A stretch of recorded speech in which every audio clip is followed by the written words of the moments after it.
ಸ್ಟೋರಿಗೆ ಹೋಗೋಣ. ಮಚ್ಚು ಹಿಡಿದು ರಜತ್ ಹಾಗೆ ವಿನಯ್ ರೀಲ್ಸ್ ಮಾಡಿದ್ರು. ಇಡೀ ರಾಜ್ಯವೇ ನೋಡಿತ್ತವತ್ತು. ಜೈಲಿಗೂ ಕೂಡ ಹೋಗಿ ಬಂದಿದ್ರು.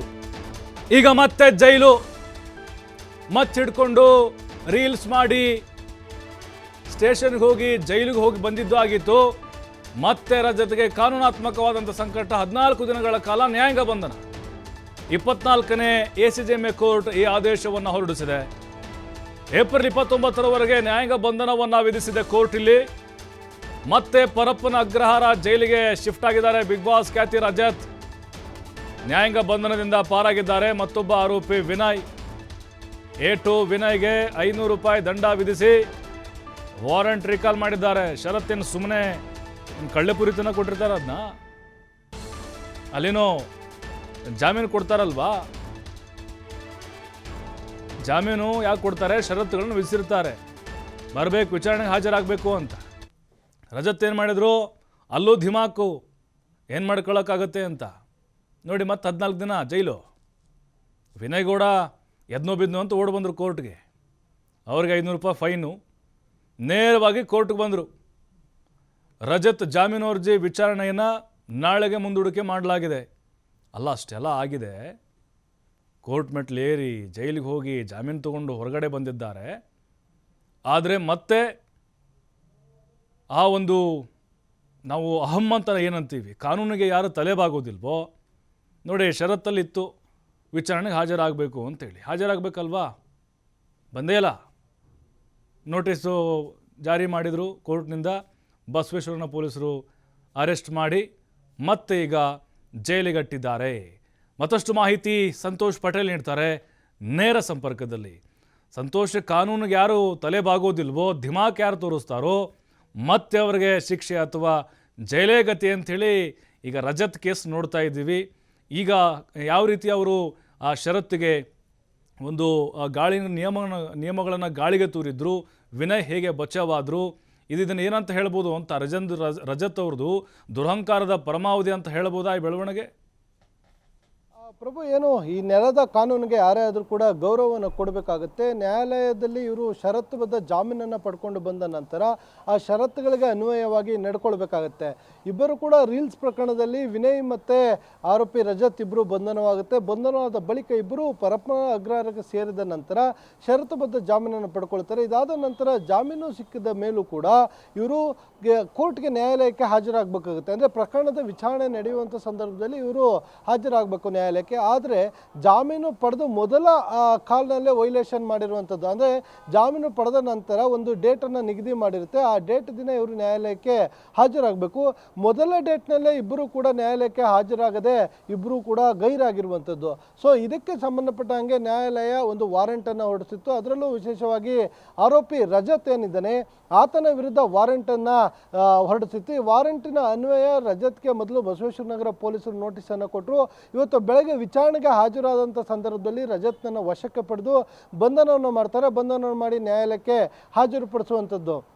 ನ್ಯಾಯಾಲಯಕ್ಕೆ ಹಾಜರುಪಡಿಸಿದ ನಂತರ ನ್ಯಾಯಾಲಯದಲ್ಲಿ ವಿಚಾರಣೆ ಆಗುತ್ತೆ. ರಜತ್ಗೆ ಪೊಲೀಸರು ಏನಾದರೂ ತೊಂದರೆ ಕೊಟ್ಟರ ಅನ್ನೋದ್ರ ಬಗ್ಗೆ ಕೂಡ ಏನು ನ್ಯಾಯಾಧೀಶರು ಪ್ರಶ್ನೆಯನ್ನು ಮಾಡುವಂಥದ್ದು. ಆತ ಇಲ್ಲ ಅಂತೇಳಿ ಸ್ಪಷ್ಟತೆಯನ್ನು ಕೊಟ್ಟ ಬಳಿಕ ಅವರ ಪರ, ಅಂದರೆ ಪೊಲೀಸರ ಪರ PP ಏನಿರ್ತಾರೆ ಅವರು ವಾದ ಮಂಡಿಸಿರುವಂಥದ್ದು.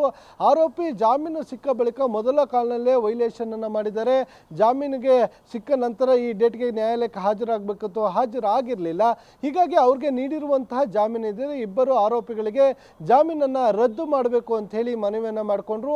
ಈ ಸಂದರ್ಭದಲ್ಲಿ ರಜತ್ ಪರ ವಕೀಲರೇನಿದ್ರು ಅವರು ಇದು ಉದ್ದೇಶಪೂರ್ವಕವಾಗಿ ಆಗಿರುವಂತಹ ಗೈರು ಅಲ್ಲ, ಮುಂದಿನ ದಿನಗಳಲ್ಲಿ ಇಂತಹ ತಪ್ಪುಗಳು ಆಗದ ರೀತಿಯಲ್ಲಿ ನಾವು ನೋಡ್ಕೊಳ್ತೀವಿ, ಹೀಗಾಗಿ ಜಾಮೀನನ್ನು ರದ್ದು ಮಾಡಬಾರ್ದು, ಇದು ಒಂದು ಬಾರಿ ವಾರೆಂಟನ್ನು ರೀಕಾಲ್ ಮಾಡಿಕೊಳ್ಳಿಕ್ಕೆ ಅವಕಾಶವನ್ನು ಮಾಡಿಕೊಳ್ಬೇಕು ಅಂತ ಹೇಳಿ ನ್ಯಾಯಾಧೀಶರ ಮುಂದೆ ಮನವಿಯನ್ನು ಮಾಡಿಕೊಂಡ್ರು.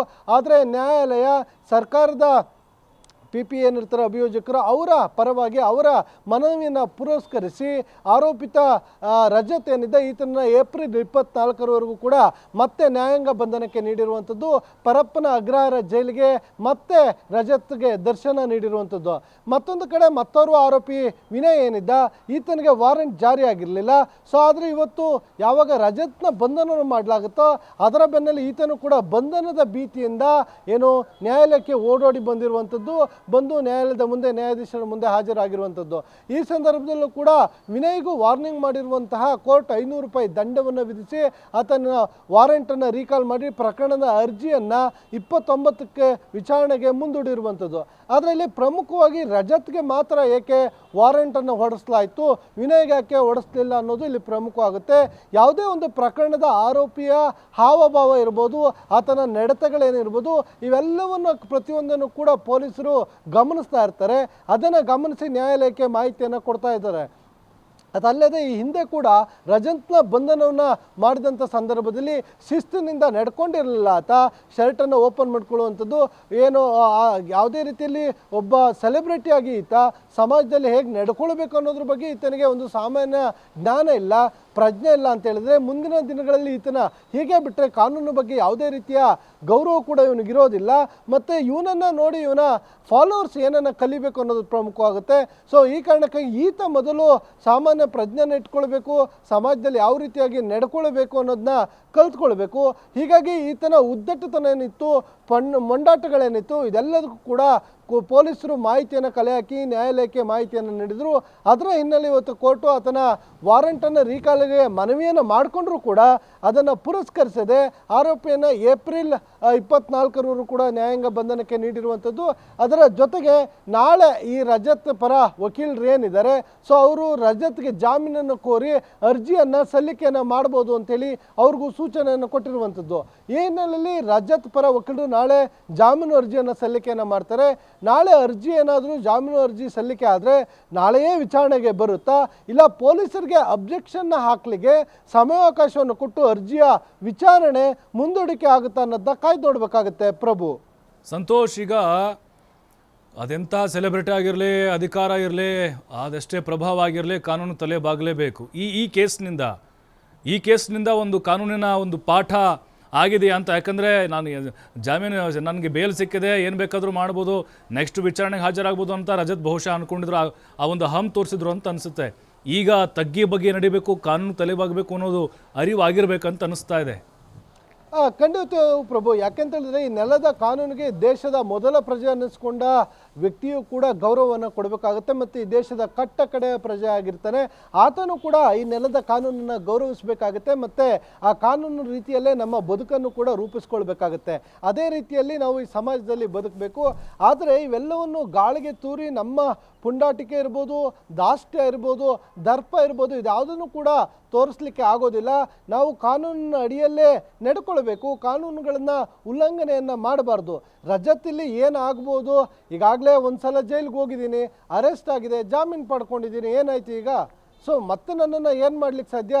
ಒಂದು ನೋಟಿಸ್ ಕೊಡ್ಬೋದಾ, ವಾರ್ನಿಂಗ್ ಕೊಡ್ಬೋದಾ ಅನ್ನೋ ಉದ್ದೇಶದಲ್ಲಿ ಮಾಡಿದ್ದಾರೋ, ಇಲ್ಲ ಉದ್ದೇಶಪೂರ್ವಕವಾಗಿ ಗೈರಾಗಿದ್ದಾರೋ, ಗೈರಾಗಲಿಕ್ಕೆ ಇಲ್ಲ ಬೇರೆ ಏನಾದ್ರು ಕಾರಣಗಳಿತ್ತು ಅನ್ನೋದ್ರ ಬಗ್ಗೆ ಇನ್ನೂ ಸ್ಪಷ್ಟತೆ ಇಲ್ಲ. ಆದರೆ ನ್ಯಾಯಾಲಯಕ್ಕೆ ಇವರು ಗೈರು ಆದರೆ ಅದಕ್ಕೆ ಸೂಕ್ತವಾದ ಕಾರಣವನ್ನು ಕೊಡಬೇಕು, ಇಲ್ಲ ಅಂದರೆ ನ್ಯಾಯಾಲಯಕ್ಕೆ ಇವರು ಹಾಜರಾಗಬೇಕು. ಇಲ್ಲದೆ ಹೋದಲ್ಲಿ ಈ ರೀತಿಯಾಗಿ ವಾರೆಂಟನ್ನು ಮಾಡಿ ಪುನಃ ಅವ್ರನ್ನ ಬಂಧಿಸಿ ಜೈಲಿಗೆ ಕಳಿಸುವಂಥ ಕೆಲಸಗಳಾಗುತ್ತೆ.